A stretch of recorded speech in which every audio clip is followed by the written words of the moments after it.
Olá, queridos, a paz, tudo bem? Eu quero te dar as boas-vindas para esse culto de celebração. Eu tenho certeza que vai ser um culto muito abençoado. Deus vai falar com você. Então, encha o seu coração de expectativas daquilo que Deus vai fazer nesse culto.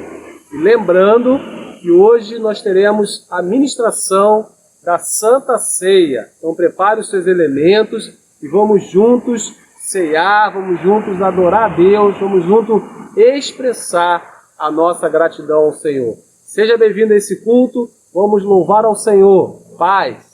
Amém. Vamos adorar o nosso Deus. Aleluia. Ele abriu mão de sua glória, sangrou no madeiro por mim, me conectou, salvou. Ele me deu um destino, uma capa um pouco de vinho. Ele me deu um som, casa e pão. Pôs um anel em meu dedo e me tirou o medo. Novas sandálias pra suportar o índio. Pôs um anel em meu dedo e me tirou o medo. Novas sandálias e disse: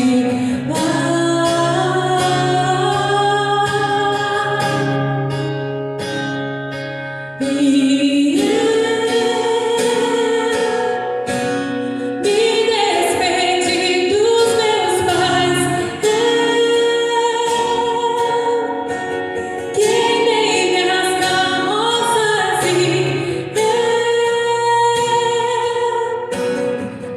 afundei meus barcos no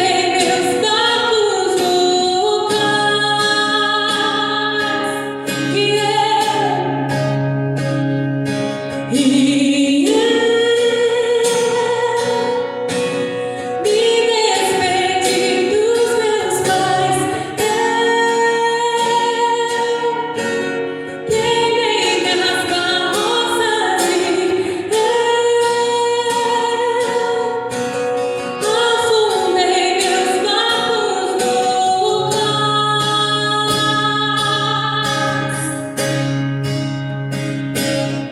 Ele abriu mão de sua glória, sangrou no madeiro por mim, me conectou, salvou. Ele me deu um destino, uma capa um pouco de vinho. Ele me deu um som, caixa de pão. Pôs um anel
comprado pelo teu amor, pelo teu amor. Eu sou totalmente teu. Fui contemplado em ser com você, ser com você.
Amém, queridos. Glória a Deus. Que bom estarmos juntos nesse culto de celebração.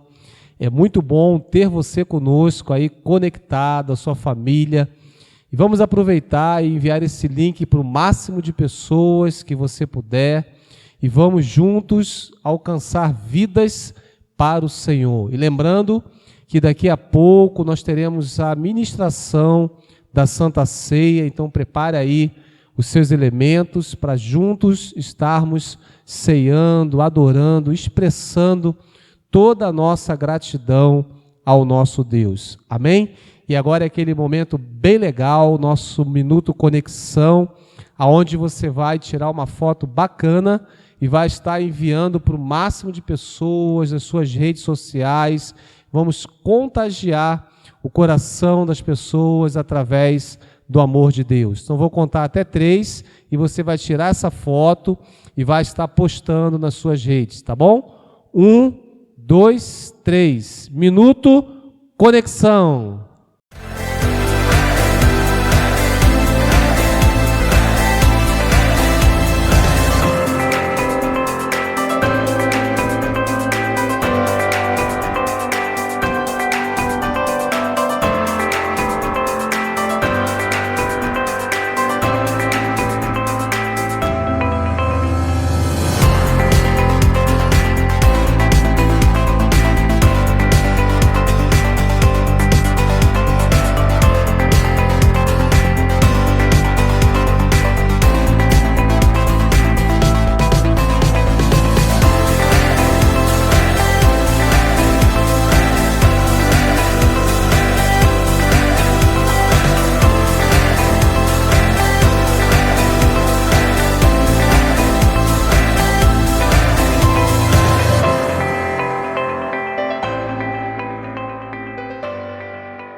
Amém, queridos. Glória a Deus. Estamos de volta depois desse tempo precioso de louvor, nosso Minuto Conexão.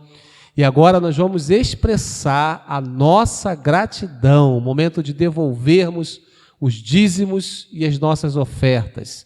E como é o primeiro domingo do mês, eu quero ler aquela referência que nós utilizamos sempre nos primeiros domingos, de cada mês. Está ali em Provérbios, capítulo 3, versos 9 e 10, que diz assim: honre o Senhor com todos os seus recursos, com os primeiros frutos de todas as suas plantações, e os seus celeiros ficarão plenamente cheios, e os seus barris transbordarão de vinho. Eu gosto de ler essa referência no primeiro domingo, porque ela nos ensina, ela nos direciona como precisamos agir.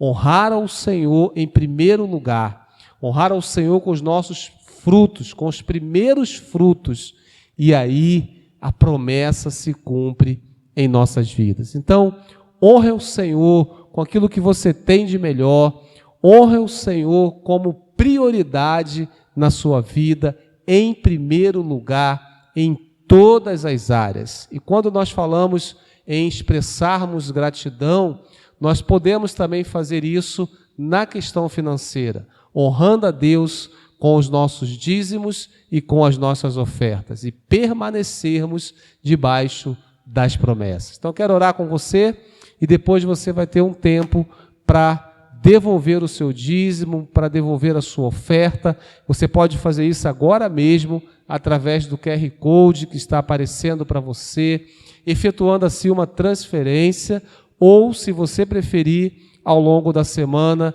indo até uma casa lotérica ou uma agência bancária. Eu tenho certeza que Deus vai continuar abençoando e suprindo todas as suas necessidades. Vamos orar juntos, por favor. Pai, muito obrigado por esse tempo que o Senhor preparou para nós.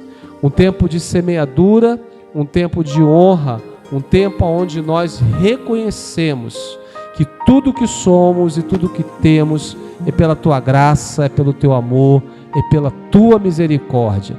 E nós queremos com fidelidade honrar ao Senhor com o nosso melhor, honrar ao Senhor com as nossas primícias, sabendo que o Senhor vai suprir todas as nossas necessidades, porque o Senhor é fiel e nós confiamos em Ti.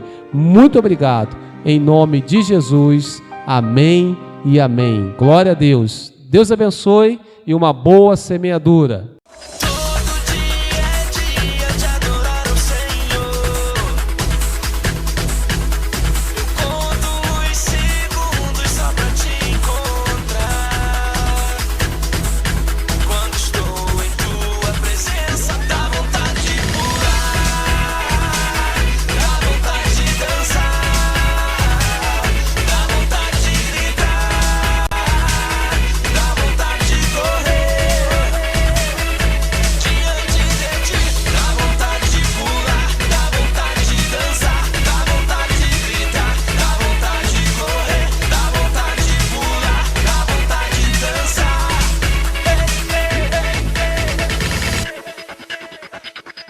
Glória a Deus. Obrigado, Jesus. Obrigado por esse tempo tão precioso. Obrigado pelo privilégio que nós temos de Te adorar. Obrigado porque o véu foi rasgado ao meio e hoje nós temos acesso livre à Tua presença. Nós Te louvamos e Te agradecemos em nome de Jesus.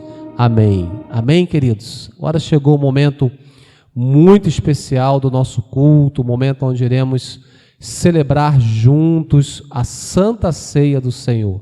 Então pegue aí os seus elementos, o seu pão, o seu suco, mesmo da sua forma. O mais importante é essa comunhão. Nós estamos distantes fisicamente, mas estamos conectados, né? E estamos ligados no mesmo Espírito. E eu creio que Deus vai abençoar muito esse momento. Se você tem alguma necessidade específica, vamos orar inclusive por isso, e eu creio que o Senhor vai operar tremendamente. Já preparou os seus elementos? Eu quero ler com você um texto que está ali na primeira carta do apóstolo Paulo à igreja de Corinto, 1 Coríntios capítulo 11. Quero ler com você a partir do verso 23, que diz assim: pois recebi do Senhor o que também lhes entreguei, que o Senhor Jesus, na noite em que foi traído, tomou o pão e, tendo dado graças, partiu e disse: isto é o meu corpo, que é dado em favor de vocês. Façam isto em memória de mim. Pegue o seu pão, por favor. Esse pão, ele aponta para o corpo de Jesus. Corpo esse que foi transpassado, que foi açoitado por causa de nós, para que hoje tivéssemos o perdão de todos os nossos pecados. E ele fala para nós fazermos isso em memória dele. Nós estamos celebrando a vida, porque em Jesus nós temos vida. Então vamos orar pelo pão. Segura o seu pão, por favor. Pai, muito obrigado.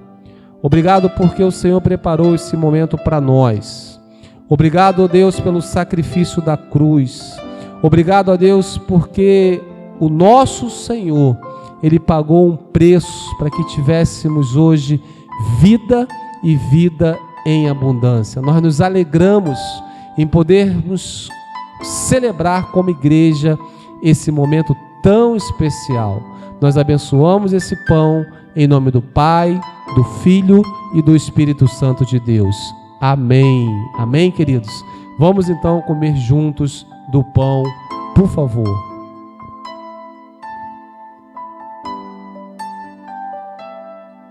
Você pode glorificar, você pode agradecer. Obrigado, Jesus. Oh, louvado seja o teu nome, Senhor. Visita essa pessoa agora. Oh, Deus, nós declaramos cura sobre a sua vida. Nós declaramos restauração sobre você, sobre a sua casa. Em nome de Jesus. Em nome de Jesus. Aleluia. Da mesma forma, depois da ceia, ele tomou o cálice e disse: este cálice é a nova aliança no meu sangue. Façam isso sempre que o beberem em memória de mim. Amém, queridos? Pega o seu cálice Esse cálice, ele aponta para o sangue de Jesus. Sangue que foi derramado por causa de nós. Sangue que liberta, sangue que cura, sangue que traz uma nova vida para vivermos. Então nós vamos orar por esse cálice e assim que acabarmos a oração, vamos beber juntos e eu creio que algo sobrenatural vai acontecer na sua vida, na sua casa, na sua família, porque esse é um momento espiritual, é um momento incrível que o Senhor preparou para nós. Obrigado, Jesus, por esse sangue. Obrigado por este cálice que aponta para o seu sangue. Obrigado porque esse sangue traz o perdão sobre as nossas vidas. Oh, Jesus, todos os nossos pecados foram perdoados por causa do sangue de Jesus. Um sangue que purifica, um sangue que traz cura, um sangue que traz libertação, um sangue que traz renovo sobre as nossas vidas. Então, ó Deus, que nesse momento as pessoas que estão conectadas conosco agora nessa ministração sejam renovadas, sejam cheias agora do Teu Espírito Santo e sejam curadas em nome de Jesus. Nós declaramos isso e tomamos posse. Aleluias! Vamos tomar juntos do cálice, por favor. Glória a Deus. Você pode erguer as suas mãos, você pode exaltar ao Senhor. Aleluias. Louvado seja o Teu nome, Jesus. Muito obrigado. Muito obrigado. Em nome de Jesus. Amém. Amém. Deus abençoe. Vamos continuar com o nosso culto. Olá, igreja. Estou aqui para compartilhar as informações semanais. Por isso, fique ligado no que vem por aí.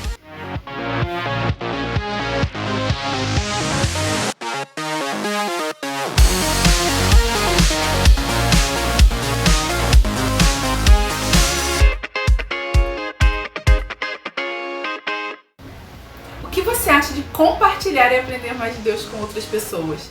A minha dica para você é participe de um Life Group.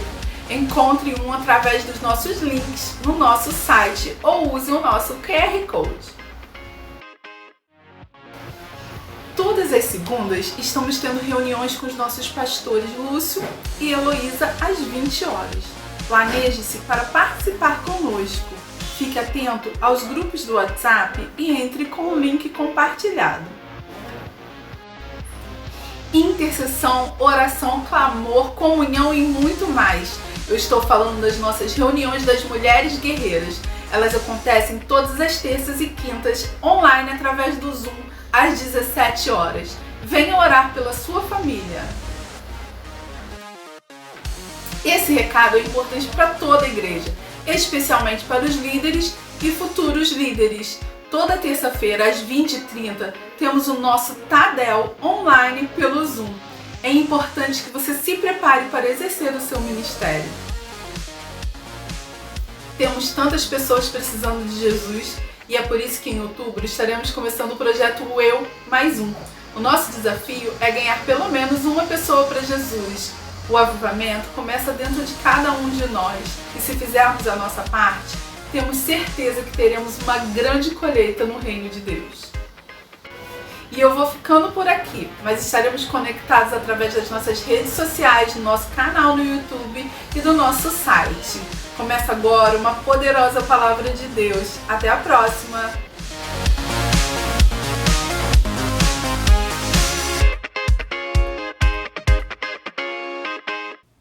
Olá, nós estamos numa série de mensagens sobre as 7 cartas, as 7 igrejas do Apocalipse. E hoje nós vamos abordar a 6ª carta, a 6ª igreja, a igreja de Filadélfia.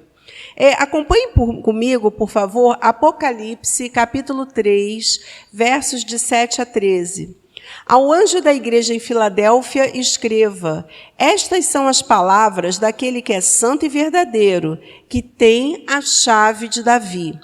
O que ele abre, ninguém pode fechar, e o que ele fecha, ninguém pode abrir. Conheço suas obras. Eis que coloquei diante de você uma porta aberta que ninguém pode fechar. Sei que você tem pouca força, mas guardou minha palavra e não negou o meu nome. Vejam o que farei com aqueles que são sinagoga de Satanás e que se dizem judeus e não são, mas são mentirosos.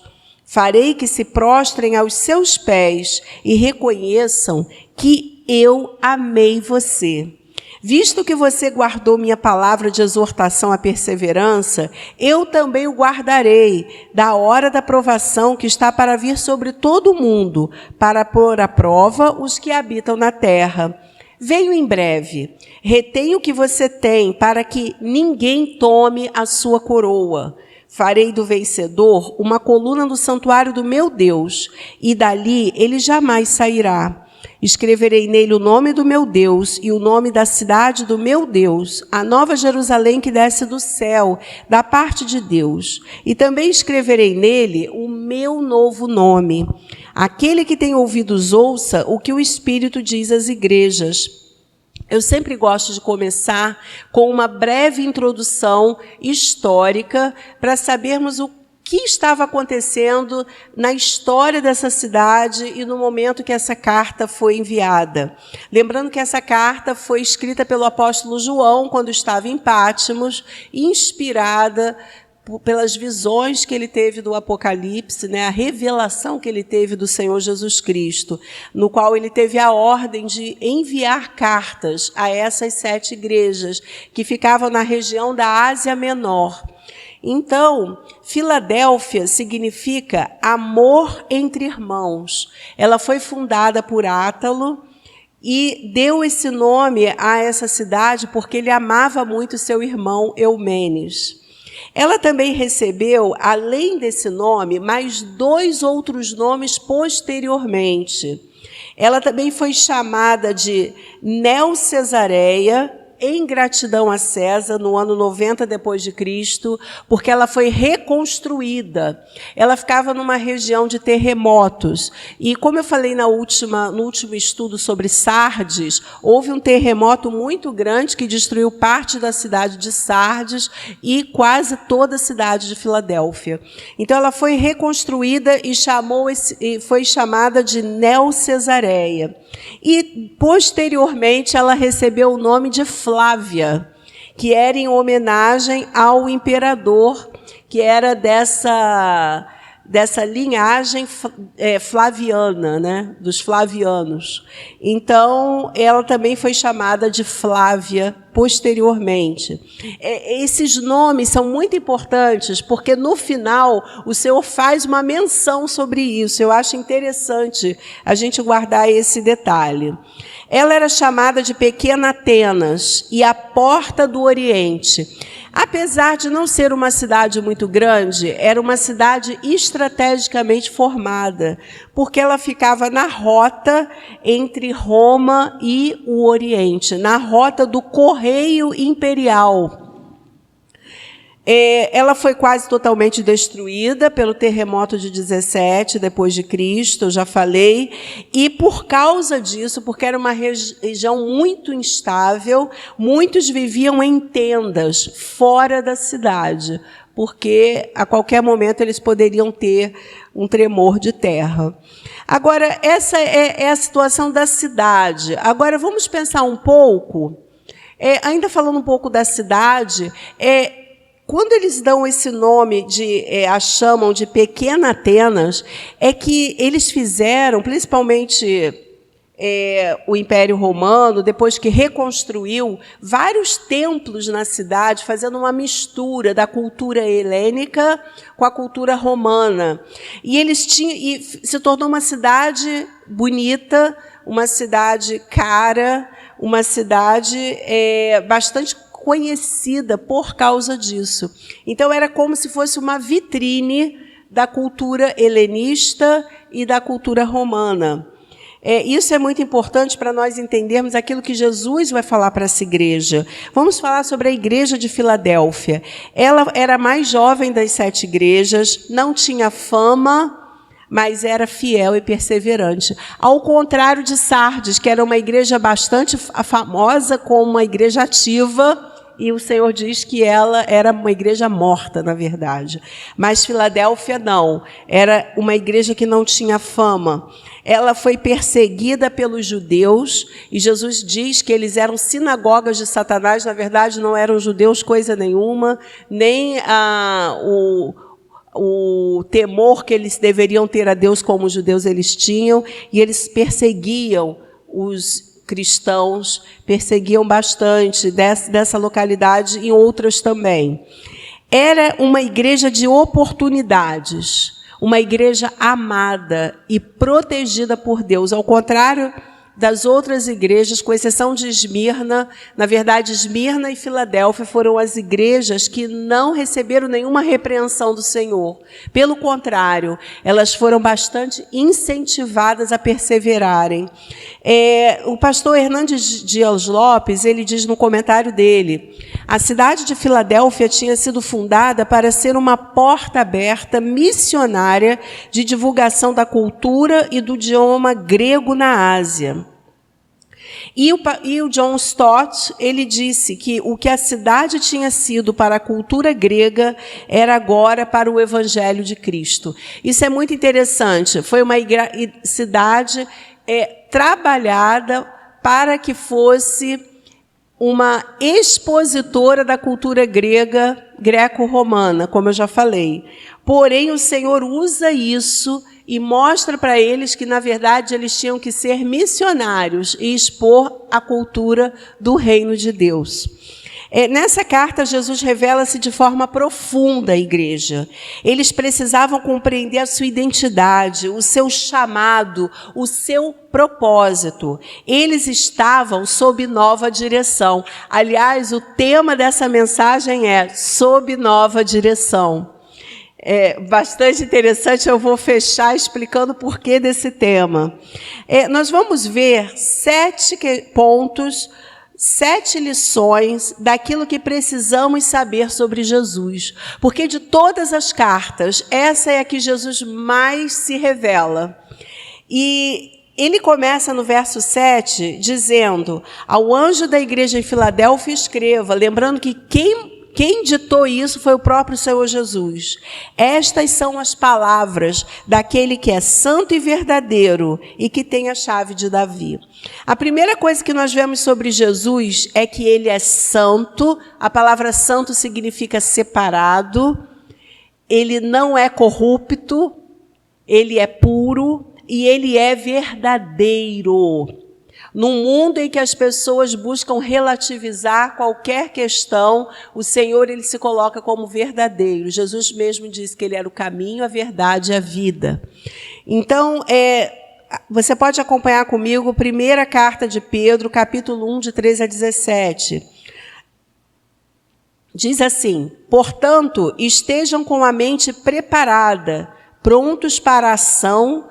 Sejam sóbrios e coloquem toda a esperança na graça que lhes será dada quando Jesus Cristo for revelado. Como filhos obedientes, não se deixem amoldar pelos maus desejos de outrora, quando viviam na ignorância. Mas assim como é santo aquele que os chamou, sejam santos vocês também em tudo que fizerem. Pois está escrito: sejam santos porque eu sou santo. Uma vez que vocês chamam Pai, aquele que julga imparcialmente as obras de cada um, portem-se com temor durante a jornada terrena de vocês. Primeira característica de Jesus que nós vemos aqui é que ele é santo, ele é puro, e ele nos chama a ser santos como ele é. É claro que nós somos humanos, nós somos imperfeitos, nós temos falhas. Porém, é o Espírito Santo que nos santifica. É a obra do Espírito Santo em nós que nos regenera. Então, a Bíblia diz que nós temos em nós o fruto do Espírito. Nós estamos sendo trabalhados, nós estamos sendo renovados, restaurados de dentro para fora. E esse é o processo de santificação, que ele começa aqui e ele vai ser concluído no céu, amém? Quando tivermos nossos corpos transformados. Eu não vou entrar a fundo nisso, mas é para nós entendermos que a santificação ela precisa ser uma realidade em nossas vidas. Ainda em 1 Pedro, nós vamos ver no capítulo 2, 21 e 22.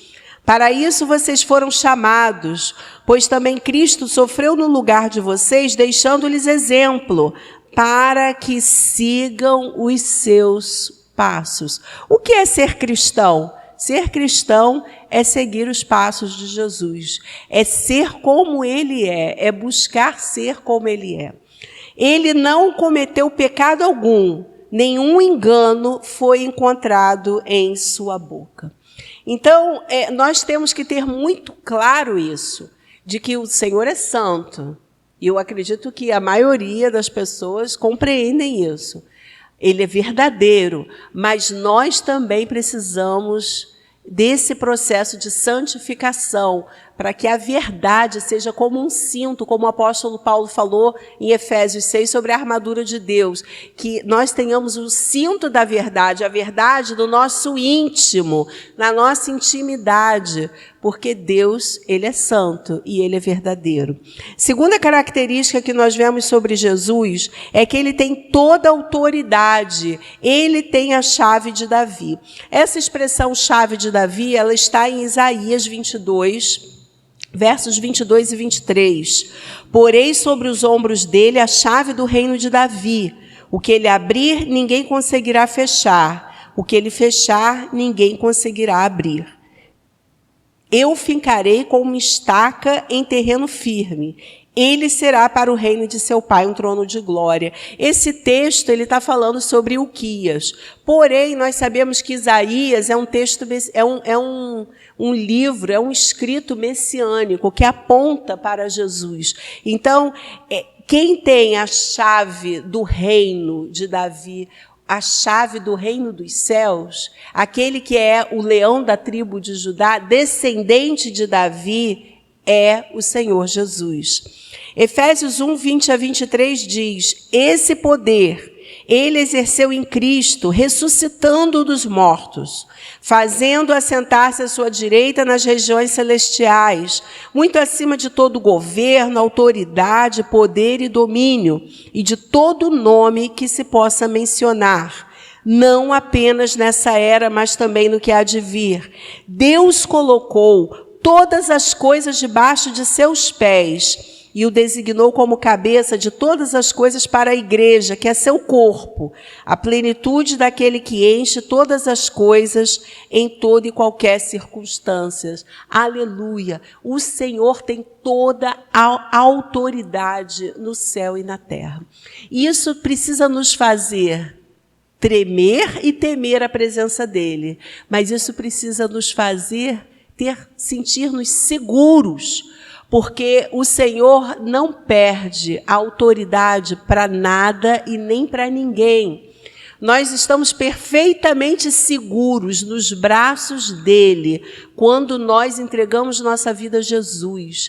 Ele controla a nossa vida, ele orienta os nossos passos. E como diz a Bíblia em Romanos 8, 28, todas as coisas cooperam para o bem daqueles que amam a Deus e são chamados segundo o seu propósito. Amém? O terceiro aspecto que nós vemos é que ele abre, Jesus, esse ele é Jesus, ele abre e fecha portas. Acompanhe comigo no verso 8. Conheço suas obras, eis que coloquei diante de você uma porta aberta, que ninguém pode fechar. Sei que você tem pouca força, mas guardou minha palavra e não negou o meu nome. A igreja de Filadélfia não era uma igreja muito grande.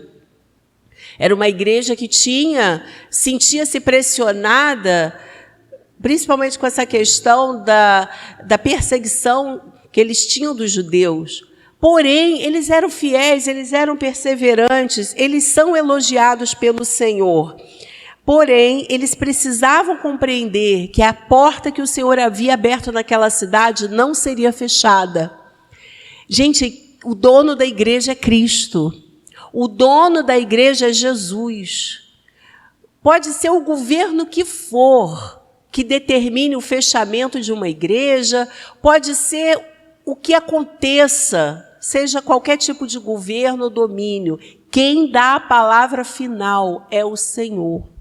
Se Deus permitir que a igreja seja perseguida, se Deus permitir que as portas do evangelho fechem fisicamente, é porque elas vão se abrir de outra forma. E foi o que aconteceu durante a pandemia. As igrejas precisaram fechar suas portas, mas elas abriram, escancararam as janelas dos seus windows para o mundo. Então, uma porta precisou ser fechada para que janelas, milhares de janelas, milhões de janelas fossem abertas. Então, nós precisamos entender que quem dá autoridade para a igreja é o Senhor Jesus. E o inferno não pode fazer a igreja se calar. Não pode. Não tem esse poder. Nós vamos ver uma passagem em Atos 16, de 6 a 10, em que Paulo, ele tinha no coração pregar o evangelho na Ásia. Aquilo queimava dentro dele. E vamos ver o que acontece nessa passagem. Paulo e seus companheiros viajaram pela região da Frígia e da Galácia, tendo sido impedidos pelo Espírito Santo de pregar a palavra na província da Ásia. Quando chegaram à fronteira da Mísia, tentaram entrar na Bitínia, mas o Espírito de Jesus os impediu. Ele tentou por 2 vezes. Porque ele queria entrar na Ásia. E o texto é muito claro, dizendo que quem impediu foi o Espírito Santo. Então, contornaram a Mísia e desceram a Troade. Durante a noite, Paulo teve uma visão, na qual um homem da Macedônia estava em pé e lhe suplicava: passe a Macedônia, ajude-nos. Depois que Paulo teve essa visão, preparamo-nos imediatamente para partir para a Macedônia, concluindo que Deus nos tinha chamado para lhes pregar o evangelho. Então, a Macedônia apontava para a região do Ocidente, da Europa. E Paulo queria ir para o Oriente. Mas não era uma desobediência do coração de Paulo. Ele sabia que Deus queria que ele pregasse na Ásia. Porém, nesse momento, o Espírito Santo fala para ele: não, Paulo, não é por aí. Fecha uma porta, fecha outra porta. E Deus dá a visão para ele. Ele precisava ter a visão. Ele precisava compreender a perspectiva que Deus tinha para ele naquele momento, mesmo que ele não tivesse essa perspectiva total. Então, ele compartilha com os irmãos, eles oram, confirmam e vão. Se você acompanhar comigo em Atos 19, 10, diz: quando Paulo, nesse momento, Atos 19, ele estava em Éfeso, onde ele ficou por 2 anos na escola de Tirano pregando. E olha que interessante, continuou por 2 anos, de forma que de todos os judeus e gregos que viviam na província da Ásia, ouviram a palavra do Senhor. O que isso nos faz refletir? Quando Paulo obedece o Senhor e vai para Éfeso, ele vai mais para o Ocidente e ele prega, ele não só prega para todos aqueles que estavam ali, que pertenciam àquela região ocidental, mas ele também prega para aqueles que pertenciam à região do Oriente, ou seja, ele pôde divulgar o evangelho para todos. Se ele fosse somente para o Oriente, ele não alcançaria a Europa. E Deus, ele tem a visão muito maior. Deus sabia que ele ia ficar 2 anos ali, ele não tinha nem noção do que ia acontecer com ele em Éfeso. Mas Deus sabia. Então, ele segura Paulo. Talvez ele tenha ficado até meio frustrado, não acontece isso com a gente. Deus, às vezes, ele não permite que a gente siga por certos caminhos. Ele segura a gente não compreende, mas obedece, para que a glória seja maior. Amém? Porque ele sabe o que é melhor para nós. Então, se você ler 1 Coríntios 16, 19, diz: as igrejas da província da Ásia enviam-lhe saudações. Áquila e Priscila os saúdam afetuosamente no Senhor, e também a igreja que reúne na casa deles. E olha o que diz: as igrejas da província da Ásia. Ou seja, já havia igrejas ali. Gente, que lindo isso. Que lindo isso! Como quando nós somos obedientes, Deus, ele faz muito além do que a gente espera. Pergunta que eu tenho para você: por que Deus fecha portas? Essa é uma pergunta que eu também faço às vezes, ou muitas vezes. Por que Deus fecha portas? Talvez porque não seja o tempo. Talvez porque não seja estratégico. Porque os olhos, a sabedoria de Deus é maior que a nossa. A visão dele é maior. E certamente porque não é o melhor para você e nem para mim. Então ele impede isso. Portas são oportunidades. E quando uma porta se fecha, outra se abre. Sempre foi assim. Se você lê na Bíblia, isso sempre acontece. Você vai ver várias passagens sobre isso. É assim na nossa vida, na nossa experiência com Deus. E quem é a porta? Jesus diz em João 10:9, eu sou a porta. Quem entra por mim será salvo. Entrará e sairá e encontrará pastagem. Amém? Quarto ponto, ele derrotou e humilhou todos os nossos inimigos por amor a nós. Isso também está revelado lá em Apocalipse, quando ele diz: veja o que farei com aqueles que são sinagoga de Satanás e que se dizem judeus e não são. Está no verso 9. Mas são mentirosos. Farei que se prostrem aos seus pés e reconheçam que eu amei você. Gente, que declaração de amor maravilhosa que o Senhor faz àquela igreja e a nós hoje. Os meus inimigos, os seus inimigos, que são espirituais, a nossa luta hoje não é contra carne e sangue, a gente sabe disso, estão debaixo dos nossos pés, porque o Senhor nos ama. É prova do amor, porque quem ama cuida, quem ama protege, quem ama exalta, quem ama respeita. E nós somos a amada do Senhor. A igreja é a noiva do Senhor, amém? Nós somos amados por Ele. E se você ler comigo em Cantares, Cantares fala do amor de Salomão por uma mulher, é lindo. Mas também simboliza o amor de Cristo pela igreja. Cantares 8:5 diz: quem vem subindo do deserto, apoiada em seu amado. É assim que eu vejo a igreja, com a sua cabeça apoiada nos ombros do Senhor, o amado da nossa alma. É assim que eu me vejo quando eu passo por lutas, situações difíceis, quando eu estou triste, quando eu estou me sentindo sozinha, quando eu me sinto frustrada. Eu lembro que o meu amado está comigo e Ele me faz subir do deserto junto com Ele, deserto da alma, a sequidão das emoções. O Senhor, Ele não só celebra a alegria conosco, mas Ele nos consola em meio a toda e qualquer dificuldade. Quinto ponto, a quinta revelação que nós vemos nesse texto: Ele nos protege ainda que passemos por circunstâncias contrárias. No verso 10 diz: visto que você guardou minha palavra de exortação à perseverança, eu também o guardarei da hora da provação que está para vir sobre todo o mundo, para pôr à prova os que habitam na terra. Olha que interessante. O Senhor promete guardá-los nesse momento de provação que viria para todo mundo. E não é o que nós vivemos também nos nossos dias? Essa mensagem foi mandada para aquela igreja naquele momento, mas ela é mandada para a igreja hoje, para mim e para você. O mundo está passando por provações e vai passar por mais provações. É bíblico isso.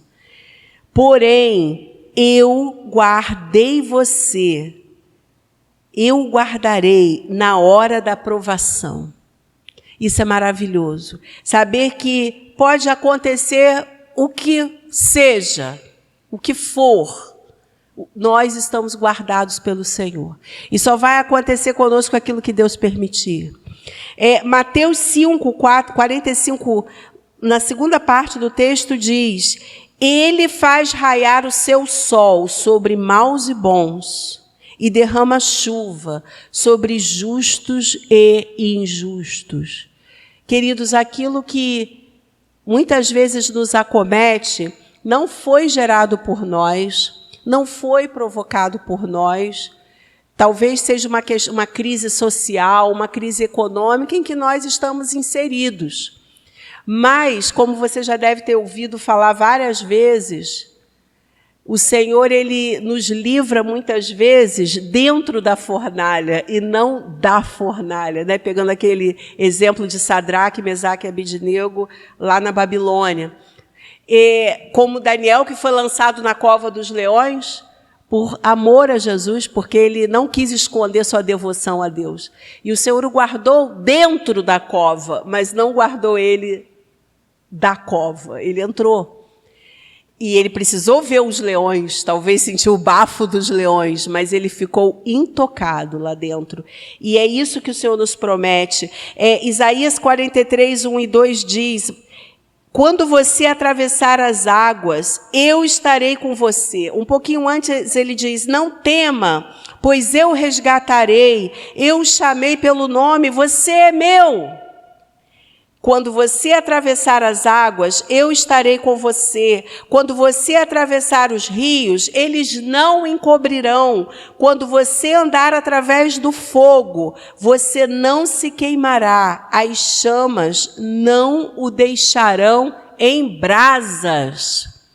Isso não quer dizer que você não vai sentir o cheiro do fogo, que você não vai ver o fogo, que você não vai ver as águas, mas o que diz a palavra é que nós vamos andar pelas águas, nós vamos andar pelo fogo e não seremos atingidos, mas nós vamos atravessar. E é importante, porque nós vamos crescer em fé, nós crescemos em fé nesses momentos, então não tenha medo, porque o Senhor, Ele nos protege, ainda que passemos por situações difíceis. Número 6, Ele voltará.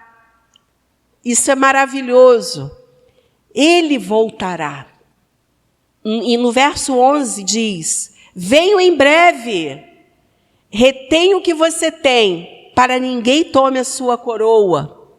Ele voltará e Ele requer de nós vigilância, zelo, perseverança, fé, entrega, amor, paixão. Você tem, eu não vou ler esse texto, mas você pode ler posteriormente, em Mateus 25, de 5 a 10, que fala sobre a parábola das 10 virgens. 5 eram prudentes, apercebidas, 5 eram imprudentes, porque não guardaram óleo. E elas estavam esperando, o noivo não chegava. Quando bateu meia-noite, ele chega, elas ouvem, o noivo está chegando. As prudentes despertam, e elas estavam com a reserva, com o seu óleo. As imprudentes precisaram sair para comprar óleo. E quando chegaram, a porta já estava fechada. E ela não foi aberta novamente. Aliás, deixa eu falar uma coisa para você. A gente tem uns filmes, umas coisas aí que a gente vê que não são bíblicas. Aquele filme Deixados para Trás, né? Eu não vou aprofundar nisso, mas pensa uma coisa: quando Jesus nos buscar, se for pela morte, porque eu morri e me encontrei com Ele, ou se for porque eu fui arrebatada, não haverá segunda chance. A chance é aquela. Para pensar sobre isso. Não vai ter segunda, terceira, quarta, quinta chance, não. A gente só morre uma vez, e depois disso é o juízo. A gente também só vive uma vez. Amém? Então, nós temos que estar preparados. Agora é interessante nesse texto que todas dormiram, né? Na parábola das 10 virgens. Todas dormiram, as prudentes e as imprudentes. Porém, elas foram despertadas. E eu acredito, queridos, que se Jesus falou, em breve voltarei, há mais de 2000 anos atrás, ele está muito mais próximo de voltar hoje, concorda? Por várias vezes, irmãos e igrejas tentaram se preparar para a volta de Jesus, falando que ele voltaria em tal ano, tal data. Isso não aconteceu, porque ele virá num dia em que ninguém sabe. Porém, ele fala, fiquem apercebidos com os sinais, e os sinais estão à nossa volta. Vamos despertar. Esse é o momento que nós estamos vivendo, de despertamento da igreja. E o último ponto, ele é o Senhor. Nós estamos sob nova direção. No verso 12 diz, farei do vencedor uma coluna no santuário do meu Deus. E dali ele jamais sairá. Escreverei nele o nome do meu Deus, o nome da cidade do meu Deus, a nova Jerusalém, que desce do céu da parte de Deus, e também escreverei nele o meu novo nome. Primeira coisa, o Senhor diz que nos fará colunas. Ele fala sobre isso com uma igreja que vivia numa região de terremotos. E que a maioria vivia em tendas, fora da cidade, com medo de ser soterrado ou de que a casa caísse na sua cabeça. Que interessante! No momento em que nós vivemos de instabilidade social, instabilidade política e econômica, hoje o Senhor nos fala, farei de vocês coluna no meu santuário. Bem, uma outra característica interessante aqui é que ele fala 3 vezes, escreverei nele o nome do meu Deus, o nome da cidade do meu Deus e o meu novo nome. Quantas vezes que a igreja na antiguidade tinha mudado de nome? 3 vezes. Quando ele fala isso, ele está trazendo à memória a história daquele povo. Eles sabiam o que era ter um novo nome. Assim como aconteceu um exemplo com os mexicanos, quando foram apropriados, pela nacionalidade norte-americana, e que de um dia para o outro eles deixaram de ser mexicanos para ser americanos, e eles chamavam de chicanos, chicanos. Olha que interessante, esse povo, ele também passou por diversos nomes, mas o Senhor diz para eles, você é meu, você é meu, você é meu. Nós estamos cercados, patenteados pelo nome do Senhor. Nós temos o nome de Deus em nós. Nós temos o nome da cidade santa em nós. E nós temos o nome de Jesus em nós. A Bíblia diz em Efésios que nós temos o selo, a garantia e o penhor do Espírito Santo em nós, nos carimbando. Nós somos de Jesus. E nós temos uma nova direção na vida. Amém? Quando você vê que um comércio mudou de dono, bota lá, sob nova direção. Nós mudamos de dono. Nós pertencemos a Jesus e estamos caminhando numa nova direção. 1 Pedro 2,9 diz, vocês, porém, são geração eleita, sacerdócio real, nação santa, povo exclusivo de Deus, para anunciar as grandezas daquele que os chamou das trevas para a sua maravilhosa luz. Aleluia!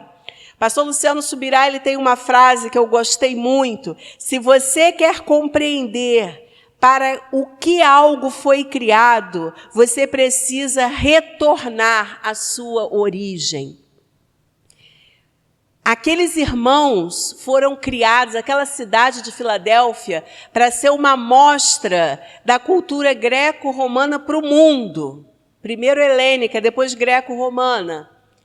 Mas nós fomos criados para mostrar o reino de Deus ao mundo.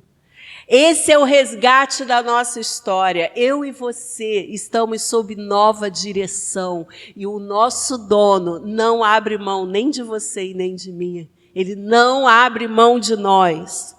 E para concluir, Eu quero dizer que nós precisamos hoje da revelação da pessoa, da obra, da mensagem, da autoridade de Jesus que ele já estava revelando há mais de 2000 anos atrás nessa carta. Precisamos dessa revelação hoje. A nossa identidade em Cristo, a nossa posição, a nossa missão e as oportunidades que ele nos dá, seja por portas que se abrem, sejam por janelas que se escancaram, as oportunidades estão à nossa frente.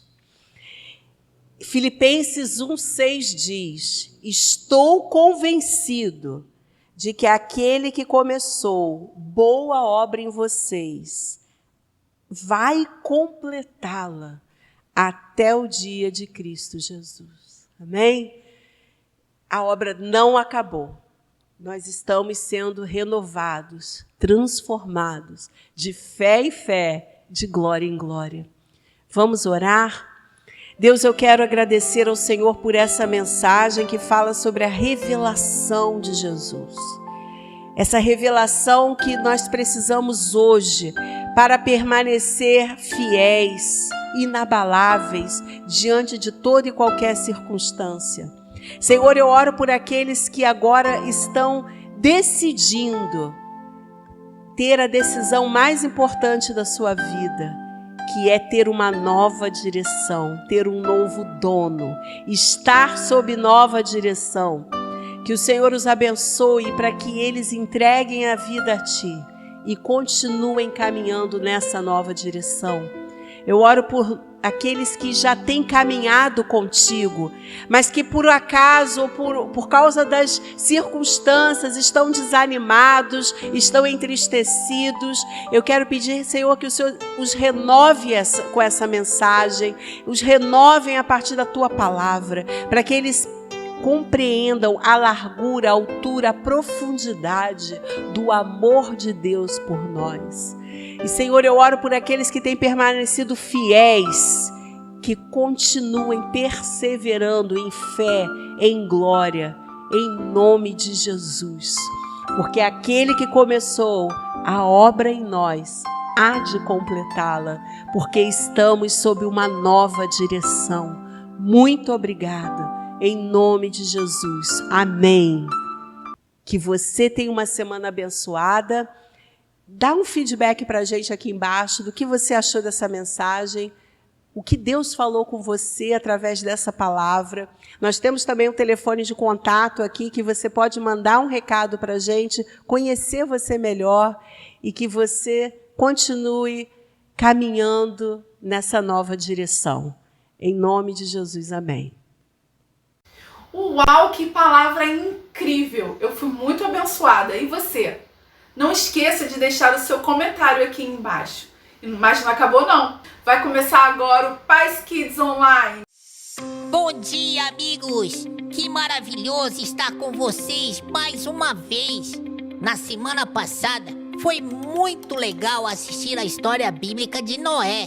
E esta semana vamos assistir outra história maravilhosa. É sobre a Torre de Babel. Depois da grande inundação da terra, todos os descendentes de Noé se espalharam pelo mundo, indo para várias direções. Um desses grupos decidiu construir uma cidade para morar em um lugar chamado Babel. Então começaram a conversar entre si para decidir de que maneira construiriam suas casas. Naquele tempo, as pessoas falavam a mesma língua, todos tinham o mesmo idioma.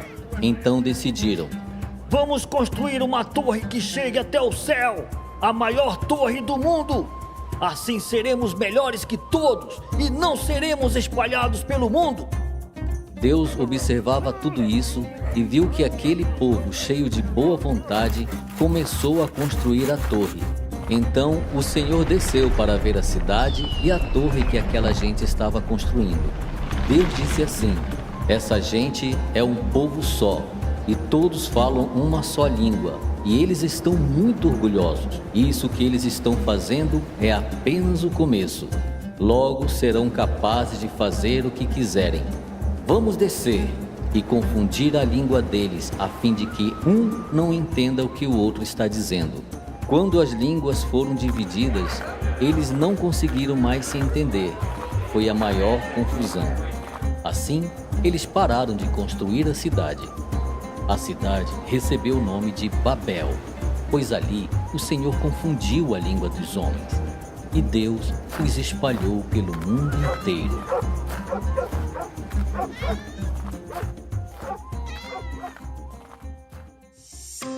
Vamos falar o nosso ponto principal.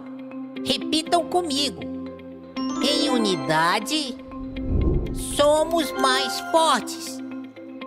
Que legal! Vamos falar mais uma vez?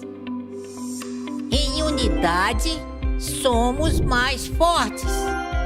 Em Salmos 22:3 diz: Contudo, tu és santo, entronizado entre os louvores de Israel. Deus fica entronizado quando louvamos a Ele. Vamos agora entronizar nosso Deus? Fiquem de pé e vamos louvar e entronizar a Jesus.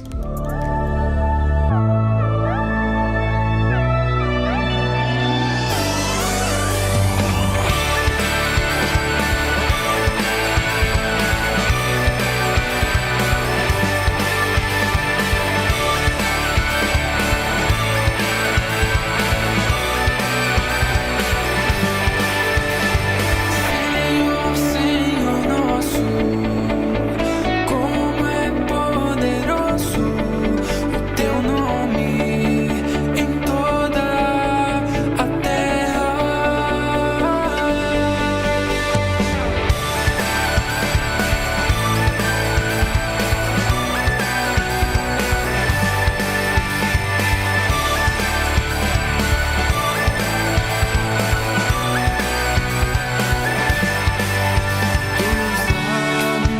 Das crianças e dos recém-nascidos, firmaste o teu nome como fortaleza por causa dos teus adversários, para silenciar o inimigo.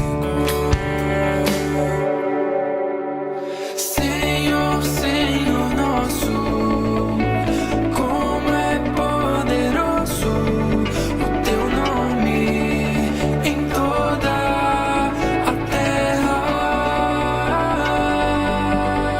Senhor, Senhor nosso, como é poderoso o teu nome em toda a terra.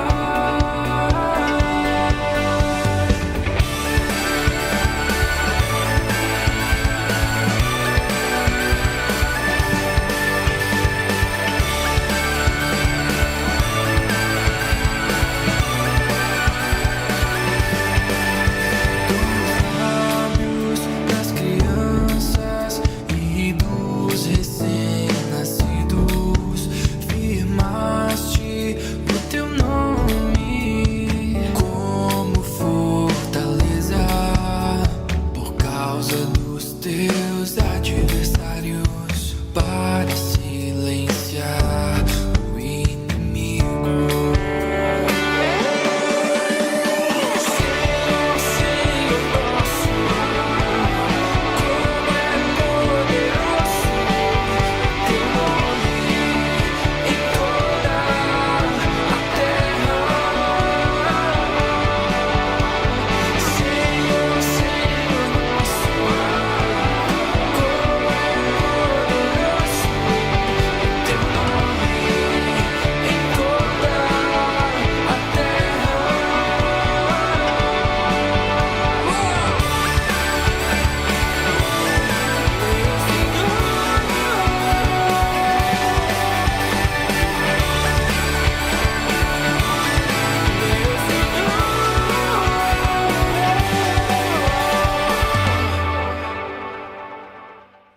Que maravilhoso! Sempre me sinto tão leve depois de louvar a Deus com todo o meu coração.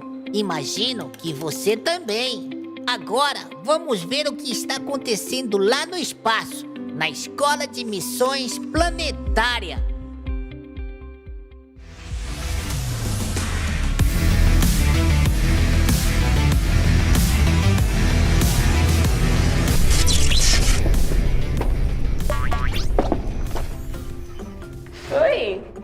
tá fazendo? Ah, eu só tava olhando pra terra. Me deu saudade de estar lá. Nossa, eu fico pensando, tem tantas pessoas que não conhecem Jesus. Bom, é por isso que a gente tá aqui, né? Pra nos preparar. Sim, eu espero que Deus possa usar as nossas vidas para alcançar muitas pessoas. Deus conta com a gente. Olha, a chuva já passou e tem um arco-íris, que lindo!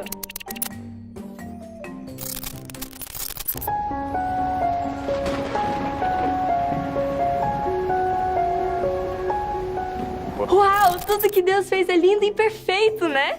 Você sabia que o arco-íris representa a aliança que Deus fez para nunca mais destruir a terra com o dilúvio? De fato. O dilúvio foi quando choveu e choveu e choveu muito, e a água cobriu a terra inteira, e todo mundo morreu, menos a família de Noé, que foi protegido na arca.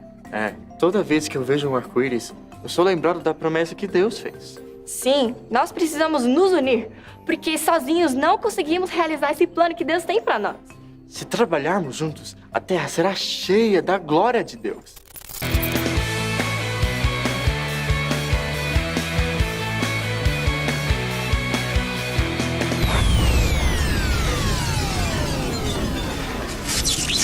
Então, candidatos a missionários, parabéns! Olha, eu tenho visto a sua dedicação e vocês estão super de parabéns mesmo. Quem lembra do que a gente falou na aula passada?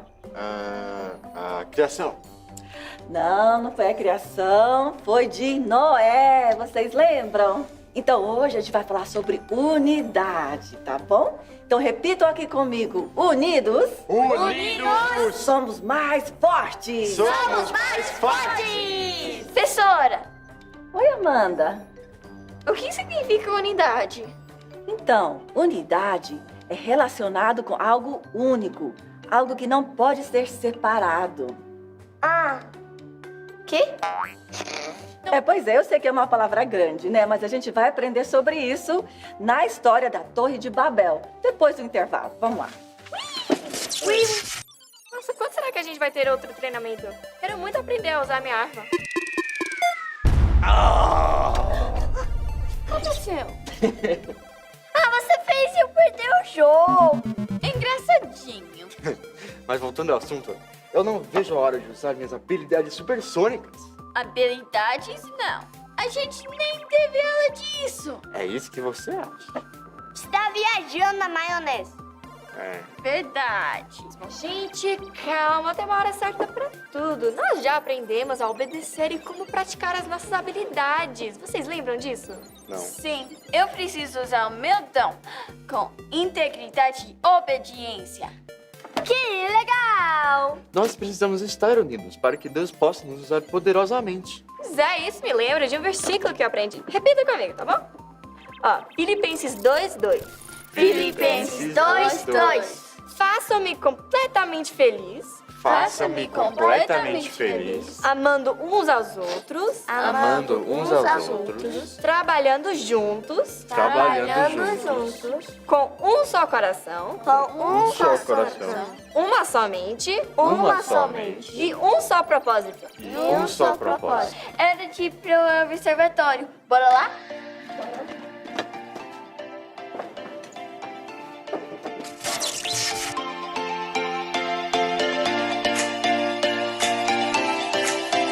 Filipenses 2:2.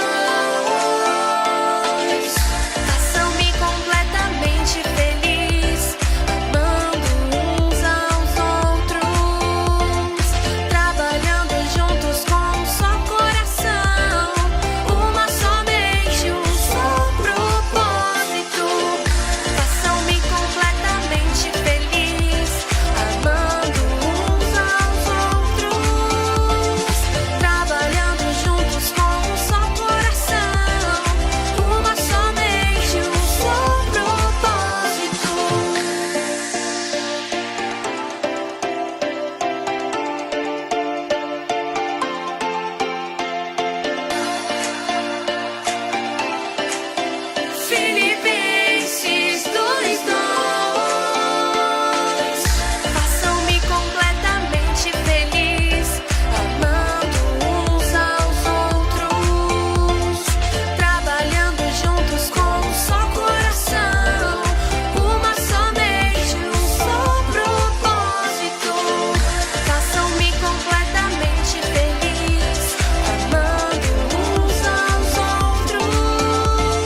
Quero mostrar algo lindo pra vocês. Acho que é cookies.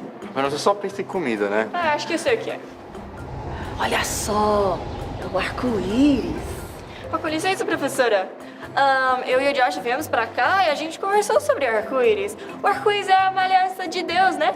Isso mesmo, igual que Deus fez uma aliança com Noé, nós precisamos fazer essa mesma aliança com Deus e assim encher a terra da glória do Senhor. Com Jesus, ninguém pode nos derreter. É verdade, Abraão, mas na verdade a palavra é deter. Ninguém poderá nos deter, mas também derreter, é verdade. Que legal. Sabe, muitos anos depois de Noé, quando a terra já estava cheia de outras pessoas, essas pessoas ficaram muito orgulhosas e elas tentaram construir uma torre bem alta. Alta? Assim como eu. Não, também é assim não, né, Josh? Bem mais alto. Mas então, bem alta mesmo. E Deus viu esse orgulho, Deus pensou, não pode ser. E ele confundiu o idioma deles. Como assim? É porque naquela época todo mundo falava o mesmo idioma. Não existia inglês, português, chinês, Não? indianês. Infelizmente, as pessoas eram muito orgulhosas. Elas queriam ser as mais poderosas, as mais fortes, as mais famosas sobre a terra. Então, elas não queriam se espalhar como Deus tinha dito. É verdade. Olha só o que fala aqui na Bíblia, no que Deus falou sobre esse povo. Eles formam um só povo e falam a mesma língua. Venham, vamos descer e confundir a língua deles, para que não entendam mais uns aos outros. Que triste. Pois é, foi isso que aconteceu. Eles tiveram que parar de construir aquela cidade, tiveram que se separar, e aquele lugar recebeu o nome de Babel. Então, gente, hoje aprendemos a importância da unidade, né?